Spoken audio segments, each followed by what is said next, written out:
പവിത്രത്തിന്റെ ഒരു അപ്കമിങ് എപ്പിസോഡിലേക്ക് എല്ലാവർക്കും സ്വാഗതം. വേദ വിജിയോട് ചോദിക്കുന്നുണ്ട്, വിജി ചേച്ചി, വിക്രം എന്നെക്കുറിച്ച് നിങ്ങളോട് എന്തെങ്കിലും പറയാറുണ്ടോ? ഇത് കേട്ട് വിജി പറയുന്നുണ്ട്, എന്താ വേദേ നീ ഇങ്ങനെ ചോദിക്കുന്നത്? നിന്നെക്കുറിച്ച് വിക്രം എന്നോട് എന്ത് പറയാനാണ്? അദ്ദേഹം അങ്ങനെയുള്ള ഒരാളല്ല. അദ്ദേഹം ഒരു ജെന്റിൽമാൻ ആണ്. ഇത് കേട്ടതും വേദ ചിരിക്കുന്നുണ്ട്. എന്നിട്ട് പറയുന്നുണ്ട്, അദ്ദേഹം ജെന്റിൽമാൻ ആണെന്നോ? നിങ്ങൾക്ക് അവനെക്കുറിച്ച് അറിയാഞ്ഞിട്ടാ. അവൻ നമ്മളെ അങ്ങനെ വിശ്വസിപ്പിക്കും, എന്നിട്ട് നമ്മളെ ചതിക്കും. അതാണ് അവൻ്റെ സ്വഭാവം. സുഡർമോളോട് അവൻ സംസാരിച്ച് മോളുടെ സ്വഭാവം കൂടി അവൻ മാറ്റിയെടുക്കുമോ എന്നാണ് എൻ്റെ പേടി. ഉടനെ വിജി പറയുന്നുണ്ട്, അങ്ങനെയൊന്നും നടക്കത്തില്ല. അത് വിചാരിച്ച് നീ പേടിക്കേണ്ട ആവശ്യമില്ല. വിക്രം അത്തരക്കാരനല്ല. അല്ല വിജി ചേച്ചി, വിക്രം ഇപ്പോഴും വിശ്വസിക്കുന്നത് സുഡർമോള് വിജി ചേച്ചിയുടെ മോളാണെന്നല്ലേ? വിക്രമിനെ ആ സത്യം അറിയത്തില്ലല്ലോ എന്ന് ചോദിക്കുന്നുണ്ട് വേദ. എന്താ വേദ ഇത്? അവൻ്റെ മനസ്സിലുള്ള കാര്യം ഞാൻ എങ്ങനെ തിരിച്ചറിയാനാണ്? എനിക്കതറിയത്തില്ല. നിനക്ക് തന്നെ അവനോട് നേരിട്ട് ചോദിച്ചുകൂടെ എന്ന് വിജി ചോദിക്കുന്നുണ്ട്. ഇത് കേട്ടതും വേദ പറയുന്നുണ്ട്, എന്താ വിജി ചേച്ചി, ഞാൻ അവനോട് എങ്ങനെ ഇത് നേരിട്ട് ചോദിക്കും? അവൻ്റെ മനസ്സിലുള്ളത് വിജി ചേച്ചി ഒന്ന് മനസ്സിലാക്കണം. അത് എൻ്റെ ജോലിയല്ല വേദേ, അത് നിങ്ങൾ തമ്മിലുള്ള കാര്യം. നീ തന്നെ വിക്രമിനോട് ചോദിച്ച് മനസ്സിലാക്ക്. അല്ലെങ്കിൽ അവൻ്റെ മനസ്സിലിരിക്കുന്നത് എന്താണെന്ന് നീ തന്നെ തിരിച്ചറിയണം. അല്ലാതെ നിങ്ങൾ തമ്മിലുള്ള വിഷയത്തിൽ ഞാൻ പങ്കുകൊള്ളില്ല. മനസ്സിലായല്ലോ വേദേ? പിന്നെ നീ കാപ്പി കുടിച്ച് ആ ക്ലാസ് വേഗം ഇങ്ങോട്ടേക്ക് തന്നേക്ക്. എനിക്ക് കിച്ചണിൽ ഒരുപാട് ജോലിയുണ്ട്. ഇതും പറഞ്ഞ് വിജി അവിടെ നിന്നും പോകുന്നുണ്ട്. പക്ഷേ വേദയ്ക്ക് ഇത് വളരെ വിഷമാവുന്നുണ്ട്. വിജി കൈവിട്ടതോടെ വിജി എങ്ങനെയെങ്കിലും ചോദിച്ച് മനസ്സിലാക്കി വേദയോട് പറയും എന്നാണ് വേദ ചിന്തിച്ചിരുന്നത്. എന്നാൽ വിജി പുറത്തേക്ക് പോയിട്ടുണ്ടായിരുന്നില്ല. വേദ ചിന്തിച്ചിരിക്കുന്നത് വിജി വാതിലിനും പിറകെ നിന്ന് മറഞ്ഞു നിന്ന് കാണുന്നുണ്ട്. വിജി മനസ്സിൽ ചിന്തിക്കുന്നുണ്ട്, ഇത് തന്നെയാണ് വേദേ ഞാനും ആഗ്രഹിച്ചിരുന്നത്. നീ വിക്രമിനെ കുറിച്ച് ചിന്തിക്കണം. നിന്റെ സുഡർമോൾക്ക് അച്ഛനും അമ്മയും വേണം. പതിയെ പതിയെ നീ വിക്രമിനെ സ്നേഹിച്ചു തുടങ്ങും. എനിക്കത് ഉറപ്പുണ്ട് വേദേ എന്ന് പറഞ്ഞു മനസ്സിൽ ചിന്തിച്ചുകൊണ്ട് വിജി അവിടെ നിന്നും പോകുന്നുണ്ട്. നന്ദിനിയോട് വിനയൻ വന്ന് പറയുന്നുണ്ട്, നന്ദിനി, ഞാൻ നിന്നോടൊരു കാര്യം പറയട്ടെ. എന്താ വിനയേട്ടാ? എനിക്കെന്തെങ്കിലും കഴിക്കാൻ കൊണ്ടുവന്നിട്ടുണ്ടോ? കൊത്തുപൊറോട്ടയാണോ അതോ ബിരിയാണിയാണോ എന്ന് ചോദിക്കുകയാണ്. ഉടനെ വിനയന് ദേഷ്യം വരുന്നുണ്ട്. 24 മണിക്കൂർ നിനക്ക് ഈ കഴിക്കുക എന്നുള്ള ചിന്ത മാത്രമേ ഉള്ളൂ നന്ദിനി. ഞാൻ സന്തോഷത്തോടെ നിന്നോടൊരു കാര്യം പറയാൻ വേണ്ടി വന്നതായിരുന്നു. എന്താ നിനക്കത് കേൾക്കണ്ടേ എന്ന് ചോദിക്കുകയാണ്. പറ, എന്താ പറയാനുള്ളതെന്ന് നന്ദിനി ചോദിക്കുന്നുണ്ട്. ഉടനെ വിനയം പറയുന്നുണ്ട്, ഇന്ന് ഞാൻ എൻ്റെ ഫ്രണ്ട് എന്നെ വിളിച്ചതുകൊണ്ട് ഞാനൊരു സ്ഥലം വരെ പോയി. എങ്ങോട്ടേക്കെന്ന് ചോദിക്കുമ്പോൾ വിനയം പറയുന്നുണ്ട്, അത് കളക്ടറുടെ ബംഗ്ലാവിലേക്കോ? അതേ നന്ദിനി, നമ്മുടെ ഡിസ്ട്രിക്ട് കളക്ടർ എന്ന് പറഞ്ഞാൽ നമ്മുടെ വേദിയുടെ ബംഗ്ലാവ്. നീയൊന്ന് കാണണം.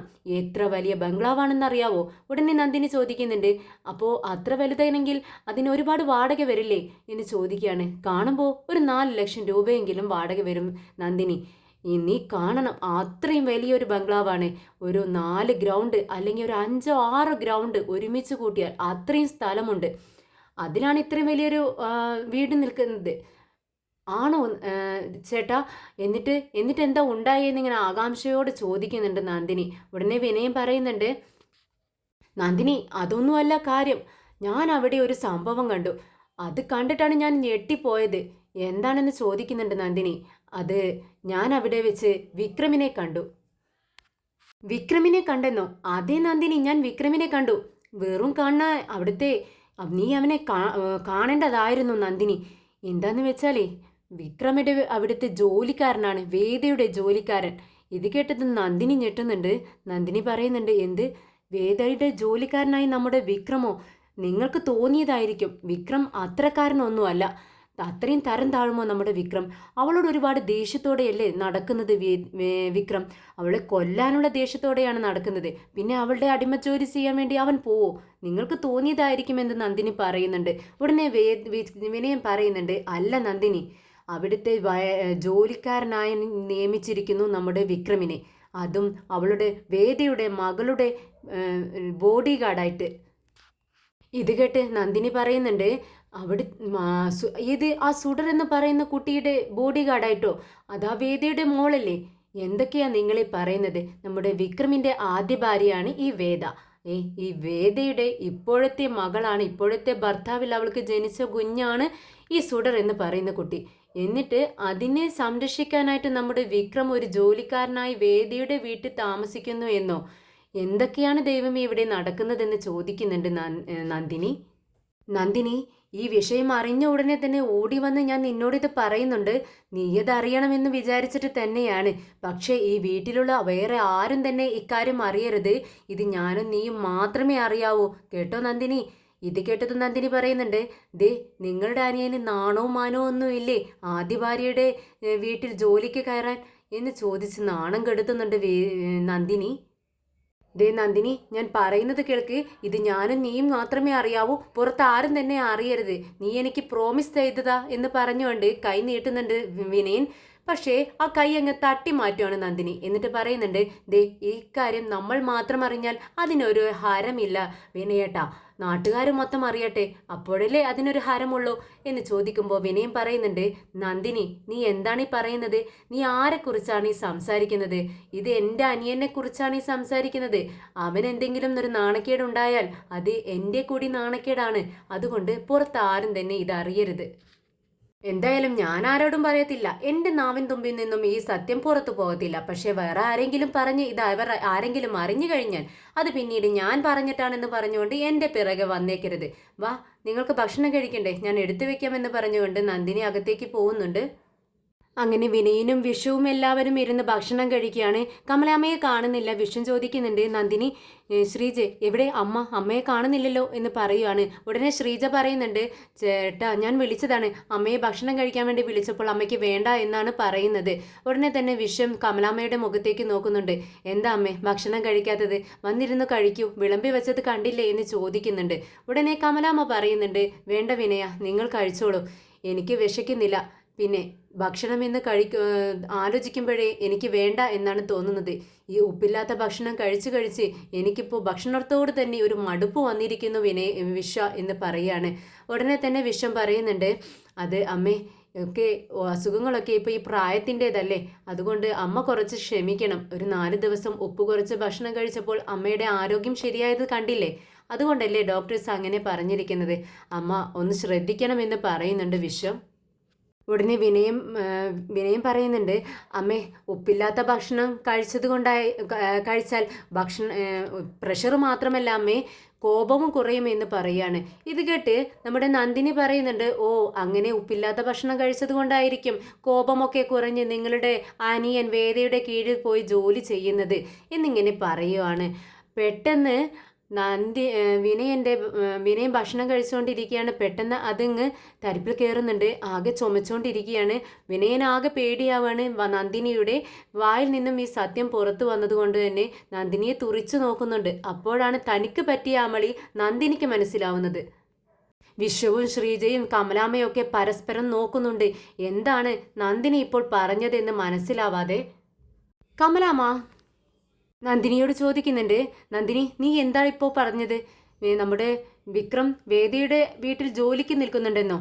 ഇത് കേട്ടതും വിശ്വവും ചോദിക്കുന്നുണ്ട്, എന്താ നന്ദിനി നീ ഈ പറഞ്ഞത്?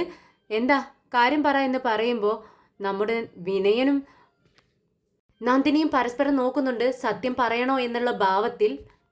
ഉടനെ നന്ദിനി പറയുന്നുണ്ട്, അത് ഈ വിനയേട്ടൻ എന്നോട് ആരോടും ഇത് പറയരുതെന്ന് പറഞ്ഞിട്ടുണ്ട്. അപ്പോഴേക്കും വിനയൻ ഒന്നുകൂടി ഞെട്ടുന്നുണ്ട്. വിശ്വമേനയോട് ചോദിക്കുന്നുണ്ട്, എന്താടാ ശരിയാണോ? നമ്മുടെ വിക്രമിൻ്റെ കാര്യം നീ ഇവിടെ പറയരുതെന്ന് പറഞ്ഞിട്ടുണ്ടായിരുന്നോ?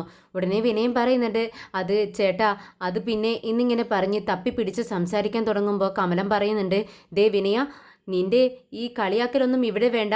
നീ സത്യം തുറന്നു പറഞ്ഞോ. എന്തിനാ വിക്രം വേദിയുടെ വീട്ടിൽ ജോലി ചെയ്യുന്നത്? എന്ത് ജോലിയാണ് അവൻ ചെയ്യുന്നത്? തുറന്നു പറ എന്ന് പറയുമ്പോൾ നന്ദിനി പറയുന്നുണ്ട്, അത് സെക്യൂരിറ്റിക്കാരൻ്റെ ജോലിയാണ് അമ്മേ വിക്രം വേദയുടെ വീട്ടിൽ ചെയ്യുന്നത്. ഉടനെ തന്നെ എല്ലാവരും ഞെട്ടുന്നുണ്ട്. വിശ്വം ചോദിക്കുന്നുണ്ട്, എന്ത് സെക്യൂരിറ്റിക്കാരൻ്റെ ജോലിയോ?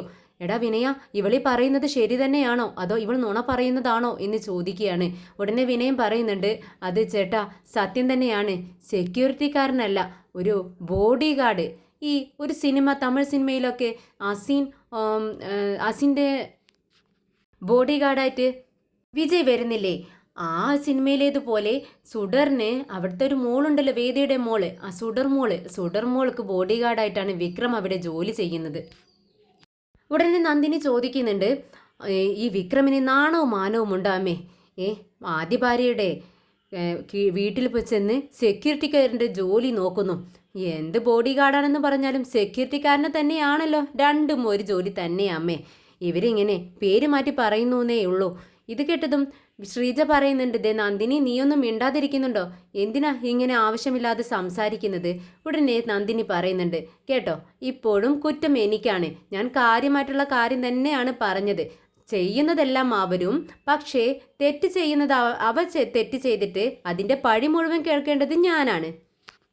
നാണവും മാനവും ഇല്ലാത്തവനാണ് അവൻ എന്ന് പറയുമ്പോൾ വിശ്വം പ്രതികരിക്കുന്നുണ്ട്, എന്താ നന്ദിനി നീ പറയുന്നത്? എന്ത് നാണക്കേടാണ്? ഇതിലെന്തിനാണ് അവനക്ക് നാണക്കേട് തോന്നേണ്ട കാര്യം? അവിടുത്തെ ഒരു ആ കുഞ്ഞിൻ്റെ ഒരു ബോഡി ഗാർഡായിട്ടല്ലേ അവൻ ജോലി ചെയ്യുന്നത്, അല്ലാതെ വേദയുടെ ബോഡി ഗാർഡായിട്ടല്ലല്ലോ. പിന്നെ എന്തിനാണ് അവന് മാനക്കേട് ഉണ്ടാവുന്നതെന്ന് ചോദിക്കുകയാണ്. ഉടനെ തന്നെ നന്ദിനി പറയുന്നുണ്ട്, എൻ്റെ ആ വിശ്വേട്ടനെ അറിയാഞ്ഞിട്ടാണ് ദേ നമ്മുടെ വിക്രമിൻ്റെ കുഞ്ഞിനെ കളഞ്ഞിട്ട് അവൾ വേറൊരുത്തനിൽ അവൾക്ക് കുഞ്ഞുണ്ടായി. ആ കുഞ്ഞല്ലേ ഈ സുഡർ എന്ന് പറയുന്നത്. എന്നിട്ട് ആ കുഞ്ഞിൻ്റെ രക്ഷയ്ക്ക് വേണ്ടിയല്ലേ നമ്മുടെ വിക്രം അവിടെ താമസിക്കുന്നത്. ഇത് കേട്ടതും ശ്രീജ പറയുന്നുണ്ട്, ദേ നന്ദിനി, നീയൊന്നും മിണ്ടാതിരിക്കുന്നുണ്ടോ? അവൻ ആ കുഞ്ഞെന്ന് പറഞ്ഞാൽ ജീവനാണ്. അത്രമാത്രം ആ കുഞ്ഞിനെ അവൻ സ്നേഹിക്കുന്നുണ്ട്. അതുകൊണ്ടാണ് ആ കുഞ്ഞിൻ്റെ ജീവൻ്റെ രക്ഷയ്ക്ക് വേണ്ടി അവൻ അവിടെ താമസിക്കുന്നത്. അല്ലാതെ അവന് മാനവും മര്യാദയും ഒന്നും ഇല്ലാത്തത് കൊണ്ടല്ല. ശ്രീജേച്ചി, നിങ്ങൾ പറയുന്നത് ശരിയായിരിക്കാം. വിക്രമിന് ആ കുഞ്ഞിനോട് ഒരുപാട് സ്നേഹമുണ്ടായിരിക്കാം. അങ്ങനെ ഇഷ്ടമുണ്ടെങ്കിൽ കുറച്ച് മിഠായി വാങ്ങിച്ചു കൊടുക്കട്ടെ, അല്ലെങ്കിൽ കുറച്ച് ഡ്രസ്സ് എടുത്തു കൊടുക്കട്ടെ. അല്ലാതെ ഇങ്ങനെയൊക്കെ ചെയ്യുന്ന അവിടുത്തെ സെക്യൂരിറ്റിക്കാരൻ്റെ ജോലിയൊക്കെ നോക്കുമ്പോൾ നാട്ടുകാരറിഞ്ഞാൽ നമുക്ക് എല്ലാവർക്കും അല്ലേ നാണക്കേട് ചേച്ചി എന്ന് ചോദിക്കുകയാണ് നന്ദിനി.